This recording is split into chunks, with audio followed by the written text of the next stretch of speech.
L. Ron Hubbard's mental collapse in his later years can be attributed to the relentless effects of prolonged auditing and self-experimentation with brainwave entrainment using the E-meter. Auditing, a process in which individuals repeatedly revisit memories and traumas under the guidance of the E-meter, creates a feedback loop of psychological regression. For decades, Hubbard used this process obsessively, likely focusing on imagined threats and unresolved fears. The E-meter's role in amplifying his delusional beliefs, particularly around body thetans, parasitic entities central to Scientology's upper levels, would have reinforced a worldview of paranoia and existential dread. Without external checks on reality, his increasingly irrational thought patterns spiraled out of control, manifesting in extreme anxiety, panic attacks, and delusional fixation on perceived spiritual threats.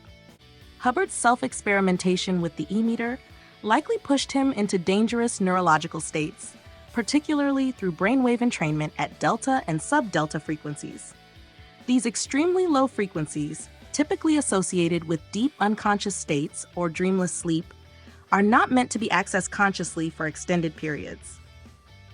Prolonged exposure to sub-delta entrainment disrupts normal brain function, impairing cognitive processes and triggering dissociative states, hallucinations, and overwhelming fear.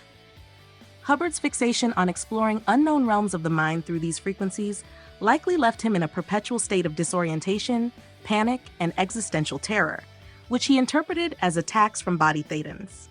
His anxiety and delusions worsened as his neurological health declined, exacerbated by years of obsessive self-auditing. In addition to the neurological damage caused by low-frequency entrainment, Hubbard's psychological decline was worsened by his self-imposed isolation and the intense stress of maintaining his fabricated belief system. Over decades, the combined effects of chronic stress, disrupted brainwave patterns, and the lack of restorative sleep likely impaired his brain's ability to regulate fear and anxiety, leaving him increasingly paranoid and irrational.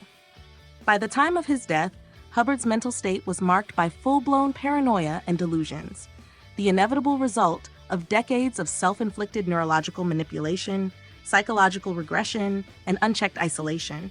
In creating and immersing himself in Scientology's practices, Hubbard unknowingly engineered his own mental unraveling. It was like a list of his meds. Of whose meds? Of L. Ron Hubbard's meds. Yeah, They the were drugs. psychiatric drugs, like for anxiety. It actually said for that? panic. Yeah. Yeah.